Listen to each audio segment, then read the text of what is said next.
Hey guys, welcome back. It's another more kind of like marketplace drama again. I think we'll probably start labeling these videos probably like marketplace misvalues in terms of the value of what people want for their stuff. And I know the camera quality is not great because I'm using a camera to record on a screen. I need to figure out how to do just straight like screen record or whatever you want to call it. But this one here isn't necessarily a terrible example. This is just kind of overpriced. This one isn't terrible. So someone hits me up. He says, "Hello, how much would you give for these?" And so he's pretty straight up. Just went ahead and sent me pictures. Sometimes I get a lot of people who say, "Is this available?" And I reply with, "Yes, it is. Please send pictures or videos and a price for all, just to save some time."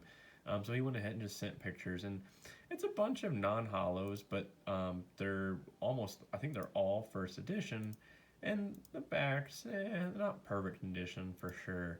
Um, and so it'd be a risk to buy these. If there's like one first edition hollow, then his price would be fine. So we'll get to his price. So the things that kind of make it pop though a little bit is the fact that they're Wizards of the Coast cards and they're all first edition. However, as I said, the backs, they're not in perfect condition. They're pretty decent.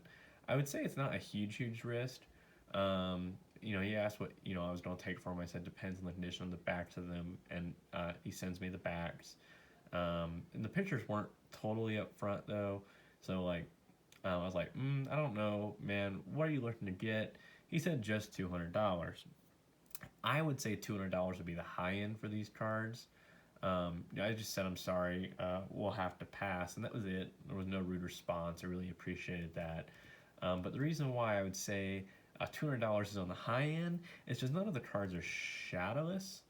Yeah, they're all first edition, but there's no first edition hollow, and nothing is a PSA 10.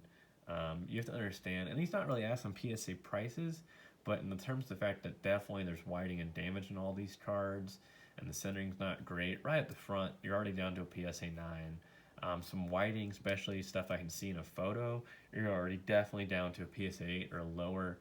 And these cards aren't necessarily, in my opinion, usually the easiest to sell. Granted, they're probably decently easy to sell if I sold them maybe like 20, $30 a piece, and there's probably some money to be made there, but there's a huge wait time. So I paid the $200, and I think that's all of them, right?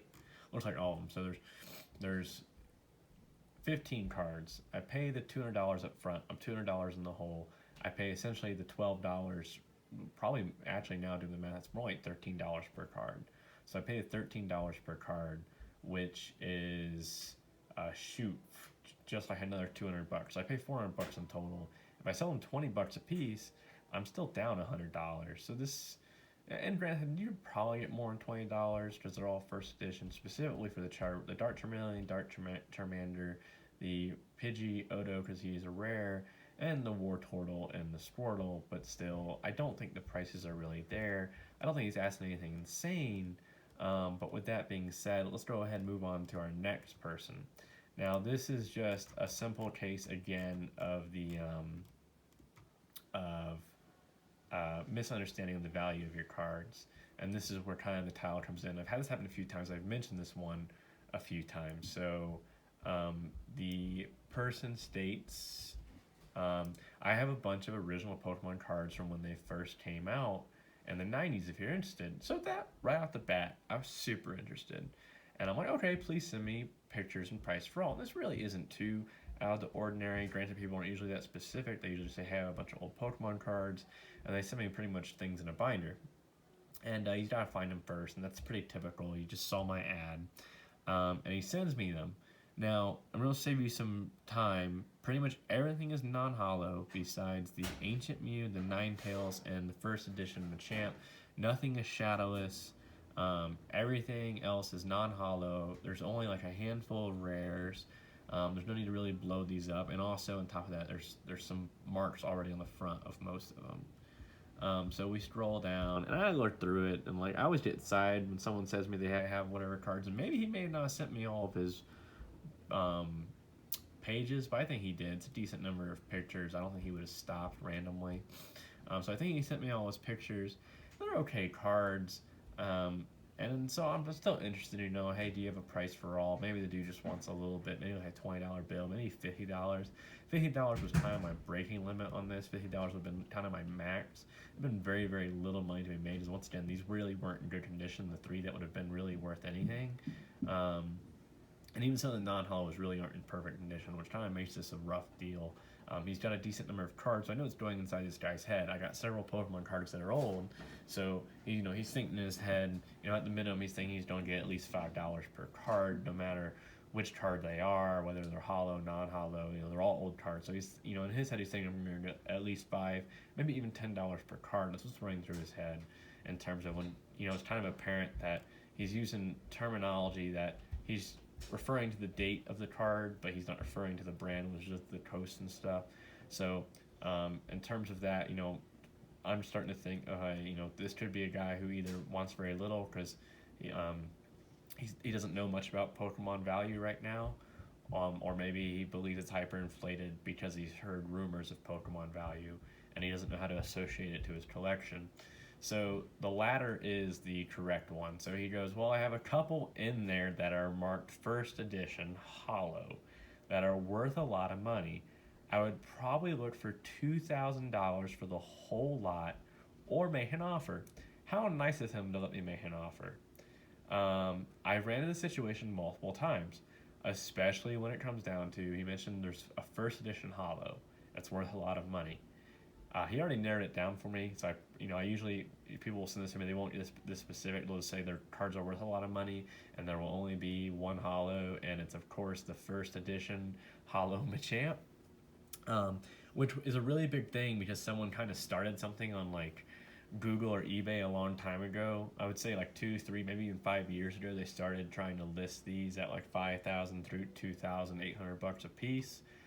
So obviously what they did is they listed a few at 5, a few at 2, and they listed a few at 8. And what happened is people rushed, thinking that they had an opportunity, and they bought the $800 ones, and then they went to relist theirs for $1,500 to $2,000, thinking that they were listing theirs at a fair price when they actually paid $800 for non-graded Machamps that weren't even in perfect condition. So you get this a lot from people who have been out for a long, long time. So he thinks his collection is worth $2,000. I have to break the news to him. I don't want to just leave him on red. Sorry, these really aren't worth that much. And I kind of wanted to give him the whole spiel, but I wanted to see if he kind of asked why. He said make an offer, and so that's where I continue. I don't think we're going to be able to come to a deal. I think you should probably just hold on to these for sentimental value. Thank you for the pictures though. So I still don't explain to him. I think at this point, this conversation was like a week or two ago, and I think I just got done working out, and I really wasn't fully in the mood to do a full explanation. But he's still open to offers. He's not very attached. So he probably presumes he's still going to get like $1,000 is the way I can see this, because I said they're not worth very much. Or worth that much actually. So he probably thinks, oh well, they're still worth $1,000. They're not worth $2,000, but they're probably still worth $1,000. I was just a little over. So this is where I get more in depth, and I have a habit of sending multiple messages, even if they're just seconds apart. I can't help myself. I played a lot of old first edition StarCraft back in the day, and you only had so much sentence structure, and that would cut you off. So that's why some people are like that because of old gaming. Well, I mean, from what you've shown me, it's probably something I would pay roughly $50 for. Guys, keep in mind before you get flaming on me, I'm a bulk buyer. I just buy stuff, big bulk. I take chances. I don't necessarily look at every last thing. I look at the value ones up front and what their value is, and then I base my price off that. So $50 really was kind of the highest I would have paid for these books. I'm a bulk buyer. It sounds like you were trying to get maximum dollar, which you will be better off selling individually, unless there are some pictures that are missing. So I even asked, is there any pages that I'm not getting? And if I had to guess, and this isn't to insult you, this happens all the time. You think your first edition Machamp is worth several $100s, right? And then he said, yeah, I mean, truthfully, I have no idea. And I go, yeah, it happens. Now, as I said, if you have some pictures I'm not seeing, then you might have something. But yeah, I wish Machamps were worth that much. So then I send him my fist of Machamps, and I know there's some of the newer ones, but you kind of get the picture of the fact that I have several of those original first edition Machamps, kind of pointing out, hey man, like it'd be awesome if they were worth $2,000 a piece. They're just not. They go for about $5 to $7 a piece, and a select few go for $20 unless graded, which is true. Some will be labeled. People will be labeling like, oh, PSA 9 or higher get graded, only asking $20, which I don't know if I think that's worth the risk unless you really see the card in person and you're really used to grades. $5 to $7 though is a pretty fair chance in my opinion. You have to kind of view it in the same sense of like when you buy a booster pack, especially nowadays. Most booster packs, you're paying $5 to $7 a booster pack in hopes that you'll get some super ultra rare card like Charizard GX Shiny, Charizard Rainbow, Charizard VMAX. Those Charizards, that go for about $1,000 to $1,500 once graded. I think that's the same thing in a sense because you've got the same kind of odds of getting a Charizard out of the packs, and fresh pack Charizard should get no less than a PSA 9 in my opinion. If it's a PSA 8, something's not right. It was probably a repack, and you got screwed. Sorry, but no one's doing a repack a Charizard. That defeats the purpose of repacking. But if you aren't tracking, Machamps PSA 9s, they go for about $250 to $500. Very rarely they go for $500, mainly in the $200 area to the $300 area. But PSA 10 original Machamps actually go for the $1,000 mark to $2,000 mark. So that's why I say in terms of odds, $5 to $7 is kind of like playing the same odds with booster packs and hoping to get a Charizard. Gotcha. Thanks, man. I appreciate it. Yeah, the reason why that one isn't worth anything, even though it's first edition, is because it only came in first edition. So the irony of it is, if you had a non-first edition Machamp, then it would be worth a ton of money. Do you know if Digimon cards are worth anything? I get this a lot. I don't mind. People ask me about other card values. I am tracking that some cards and certain things are worth money. I don't know them all for sure, and I hardly track them anymore. I used to kind of track all of the cards, but once the cards started out of hand where they had 20 to 30 different sets of each card, it became really difficult. And that's why I just focus on Pokemon myself. I know very, very few. Although Digimon, the show, was considered better than Pokemon, the card game never took off. This is true, by the way, if you didn't know that. Digimon was considered a better show than Pokemon.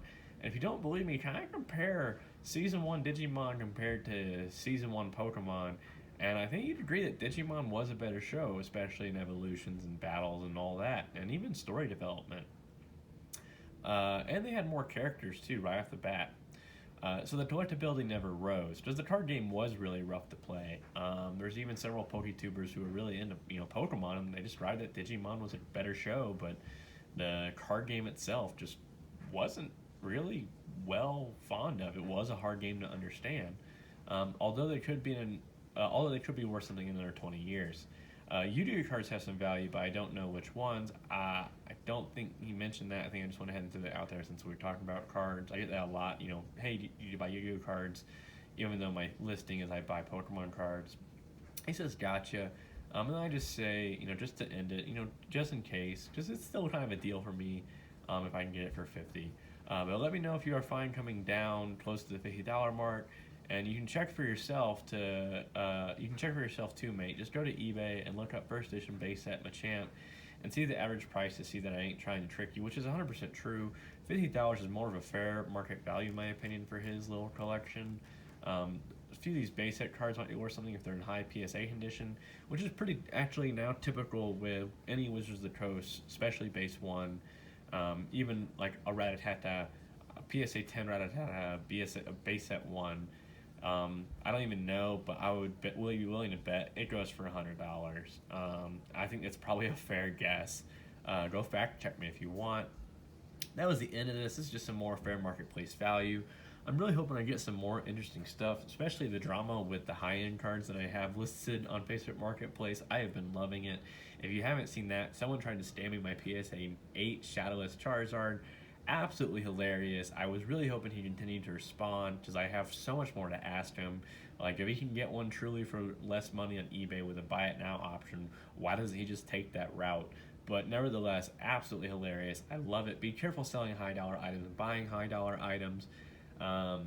Make sure you have a good setup meetup place like the bank and or police station, depending on what end of the deal you're on in that. be flexible when you're dealing with people who are either buying or selling high-end dollar items. Obviously, they have some risk involved if they're being cash only or just meeting you in person. It's a totally dangerous situation, especially with strangers.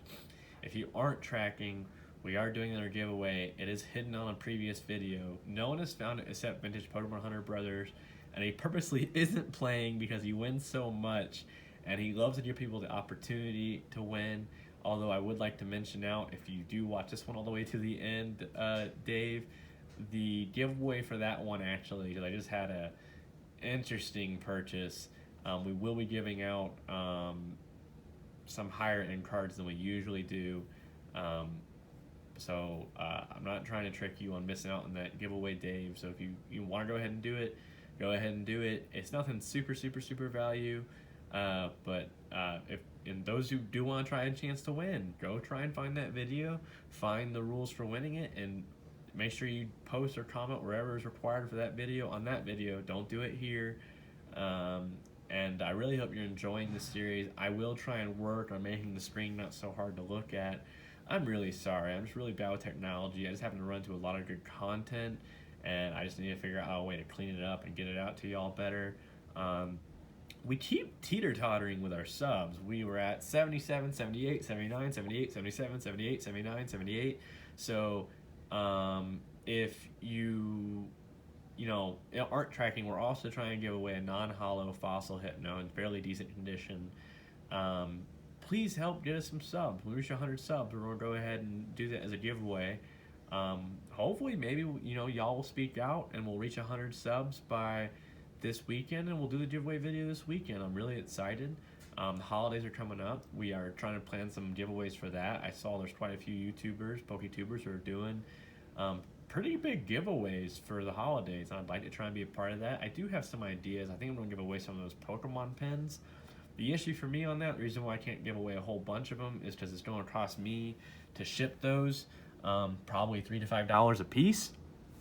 Because I have to do that in a bubble mailer because they can't fit in a standard envelope because of their dimensions and shape. Otherwise, I would give away more. That's what helps me with the cards, is the cards can be given away via mail, and that's why we keep it within the United States, just because of the cost of shipping. As we expand, we'll move out, we'll figure things out, we'll do bigger giveaways, we'll open up our locations. But thanks for watching, and let me know if you want to see more. Thanks. Bye.